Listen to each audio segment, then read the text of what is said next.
I just love listening to this guy and everything that goes on between his temples. It makes me smarter every single time I talk to Bomani Jones, and he is back here on the show. His podcast, The Right Time with Bomani Jones, can be acquired where all podcasts are acquired. And Game Theory with Bomani Jones soon coming to HBO. Back here on The Rich Eisen Show, it's Bomani Jones. How are you, sir? I'm good, man. How about you? I am, as I just said, better for always talking to you. All right, so the weekend, what does the greatest football weekend that I've ever seen leave you thinking about, Bomani? That Patrick Mahomes is 26, and Josh Allen is 25. Yeah. Like, we got Brady Manning here if things go as they're supposed to. And I also think an underrated thing with Mahomes, and it's not as though we underrate Patrick Mahomes. I mean, that'd be kind of a crazy thing to say. But at the same time, this is 4 straight AFC Championship games. And I'm not a person that ascribes to the whole quarterback wins argument, but there's a reason why they didn't go with Alex Smith, and they are going with this guy, right? And I'm trying to think, the last time somebody did this, I think, was Jim Kelly. Well, I mean, the AFC, yeah. I mean, Reed did it in Philadelphia, and it was Donovan McNabb who did that, right, all those years. So it has been a while since we've seen it in this conference, to say the least. And, I'm with you with Allen and Mahomes, and why not? That was incredible. And even Mahomes said, I'll remember this for the rest of my life, as he went and he found and he hugged out Josh Allen. But it does also obscure the kid who's coming into Mahomes' house this week, doing what we've never seen before, go from first overall pick to a championship game in 2 years for the Bengals after he did what he did in LSU. I mean, Burrow's probably raising his hand saying, don't forget about me now. I assure you he is. If there's anything that Joe Burrow is able to remind you of, it's how good Joe Burrow is. And you know what? I'm here for it. I am okay with that. I'm trying to figure out, like, how exactly you get to be that guy with that level of confidence, considering the path, right? And he believes in himself, and they won that game even though he got sacked 9 times. And that's Joe Burrow getting sacked 9 times. Some of those were on him, but Joe Burrow's a guy who does, like, the reason why he's the number 1 pick is because of how well he moves in the pocket and the ability to get away with that stuff. And they still won the game. Like, they are loaded in a lot of ways. Almost, I mean, these are the Cincinnati Bengals, let us not forget. The last time before this year they won a playoff game, it was against the Houston Oilers. They don't even exist. Yeah, and the team that the Oilers became doesn't exist in the playoffs now because of him as well. Absorbing all their hits. That's because of Ryan Tannehill. Like, one thing I have figured out, Josh Allen is a bit of an exception on this, though he managed to improve. But if you don't think a quarterback is that guy, he probably ain't going to become that guy. And I think people talk themselves into Ryan Tannehill in spite of, like, 7 years of evidence to the contrary once things rolled well for them in Tennessee. And then he went out there and then completely boo-booed to bed in this biggest moment for them. So you are a part of the camp, Bomani Jones, that the Tennessee Titans need to move on from Ryan Tannehill. Well, the problem is, move on to where?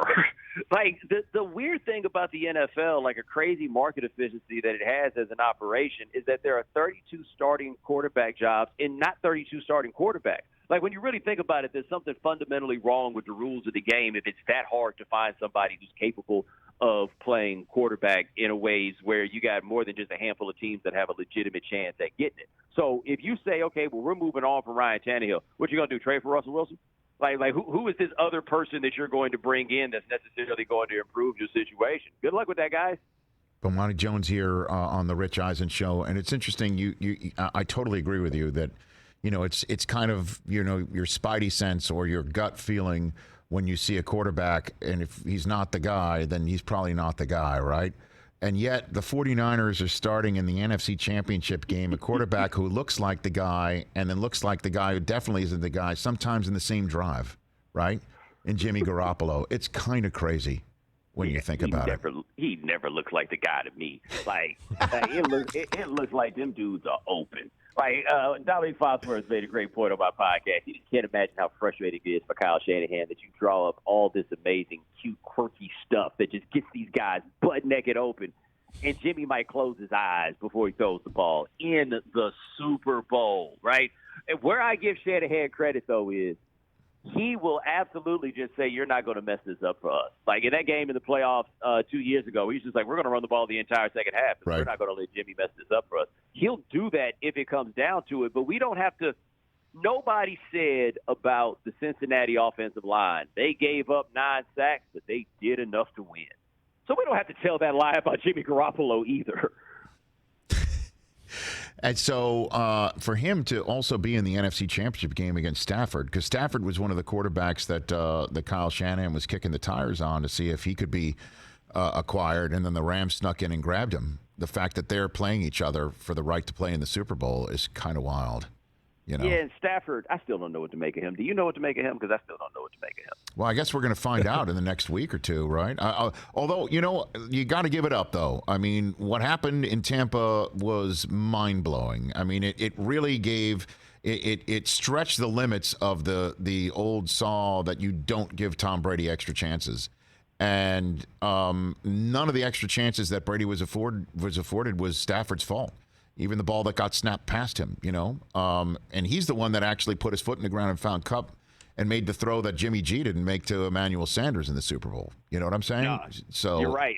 And I think the thing with Stafford is Stafford's problem is inconsistency, generally speaking. Like, I think we have held out hope on Matt Stafford in a way that we normally don't do for number 1 overall picks. This is year 13, and people are like, I still think he's figuring it out, right? Like, wow, you've gotten a lot of leeway in trying to figure this out. But he's got a great offensive coach, and they got an offense where the number 2 receiver is Odell Beckham, and the number 1 receiver is out here just killing the world, completely killing the world. And so if you give those throws, Stafford's going to make a lot of them, and McVay's going to give you throws that you're able to make. Like we saw Jared Goff get this team to a Super Bowl at some point. So it's worked out fantastically for him, and I can't knock him for making throws that are available. He looked really good in that game against Stafford. Now, how he's going to look at this next game, we're going to see. Bomani Jones, the Right Time of Bomani Jones podcast, where all podcasts are acquired, right here on the Rich Eisen Show. What's your take on Aaron Rodgers and the season that he just had? Off the field, and then obviously his future after what we saw in the whole offseason leading up to this point, where he didn't advance as far as he did last year.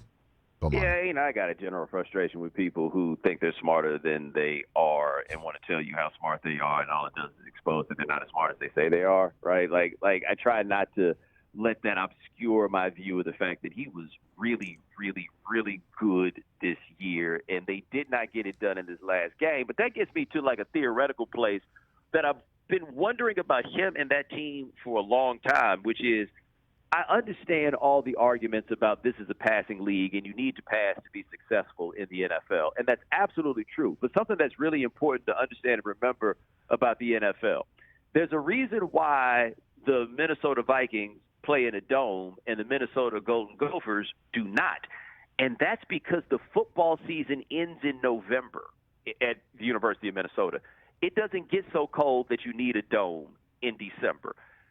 It gets even colder in January, and so the Packers have a game that's built around throwing the ball with Aaron Rodgers, and best-case scenario is to get home field advantage, which is to say we are playing for the opportunity to try to throw the ball all around the yard that is Lambeau Field.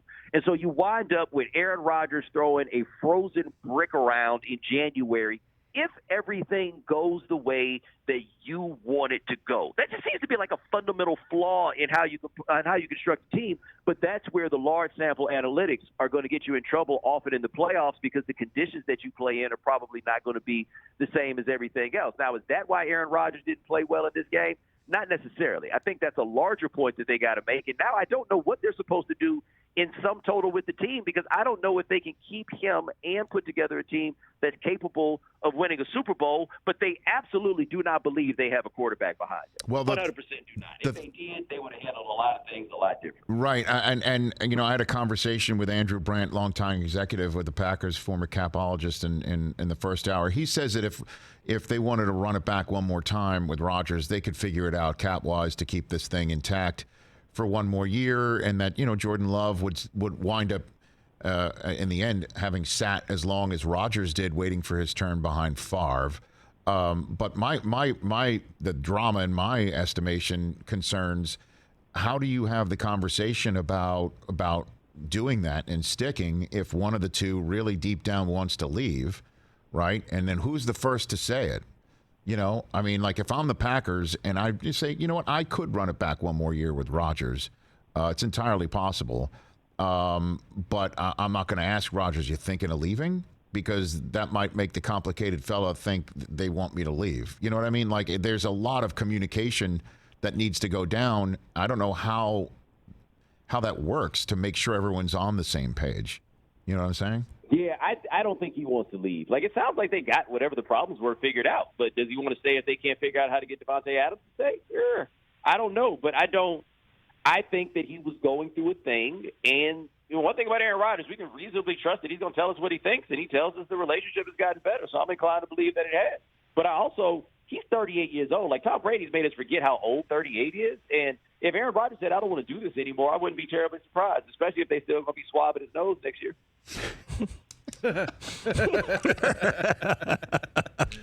I'll be honest with you. I didn't see you finishing your sentence that way. I'll be very honest with you, Bomani.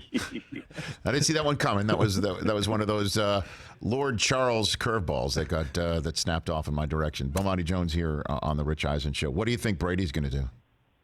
What do you think happens here? That's a great question. I wouldn't be surprised if he retired, except he played so well that there's no reason for him to believe that he can't play well next year, which would then make him want to come back.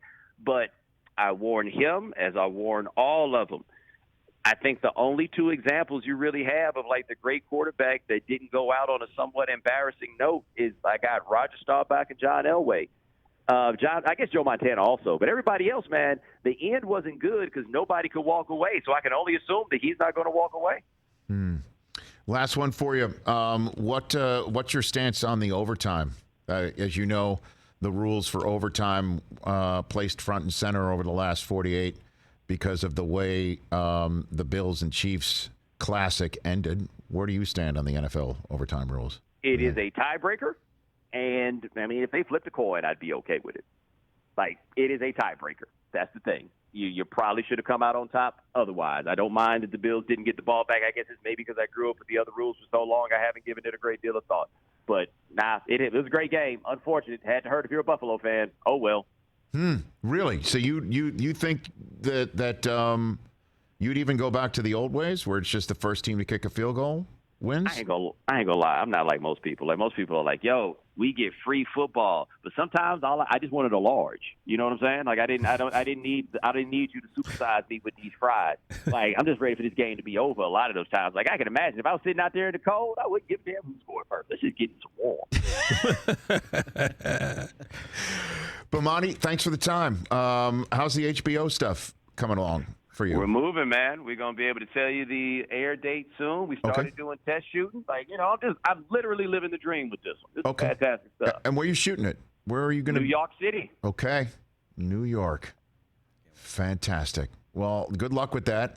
Can't wait to see what you're cooking up. And in the meantime, we'll enjoy your podcast, The Right Time, with Bomani Jones. Appreciate you making this the right time. Appreciate it. All right, man. You have a good one. You take care. That's Bomani Jones, everybody, right here on The Rich Eisen Show.